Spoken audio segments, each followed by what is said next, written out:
Pertanyaan berikutnya datang dari Titin yang menanyakan apakah benar yang Titin baca bahwa telah ditemukan virus corona di sperma.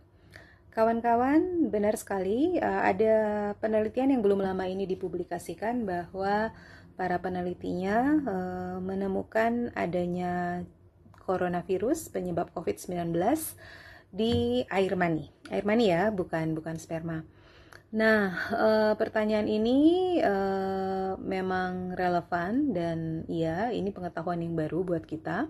Karena selama ini yang kita tahu adalah virus ini hanya ada atau kita bisa temukan di air liur, lendir, saluran pencernaan,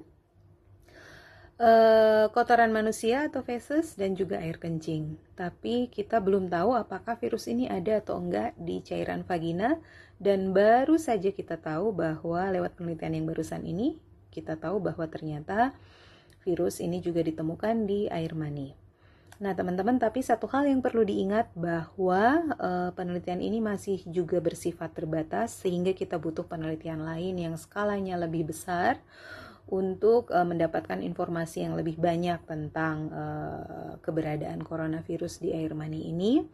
Dan sampai sekarang kita masih belum bisa menyebutkan bahwa COVID-19 ini ditransmisikan atau ditularkan secara seksual. Karena yang kita sudah tahu dengan pasti sampai sekarang, virus corona ini menular lewat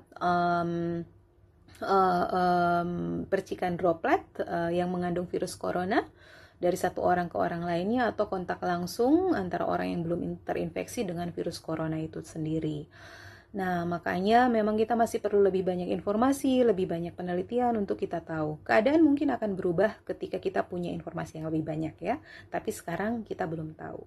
Namun, satu pesan yang perlu dibawa ke rumah buat kita, meskipun kita belum banyak tahu tentang saat ini, adalah pencegahan untuk infeksi menular seksual termasuk HIV tetap harus kita jalankan, termasuk untuk menghindari COVID-19. Apakah dia ditularkan secara seksual ataupun tidak, penting untuk terus melakukan pencegahan terhadap infeksi menular seksual dan HIV buat yang belum terinfeksi HIV, dengan menggunakan kondom dan pelicin secara teratur. Indikasi dari penelitian ini menunjukkan bahwa ada baiknya orang yang sudah sembuh atau mulai recover dari COVID-19 untuk tetap menggunakan kondom ketika berhubungan seksual, karena virus ini masih ditemukan di air mani. Tapi sekali lagi, meskipun kita belum terlalu tahu tentang apakah benar kemudian nantinya penularan terjadi lewat transmisi seksual, sekali lagi hubungan seks yang aman, yang terlindungi dengan kondom dan pelicin tetap perlu kita lakukan di masa COVID-19 ini, ya. Itu pesan yang perlu dibawa pulang ke rumah terkait dengan pertanyaan dari Titin ini.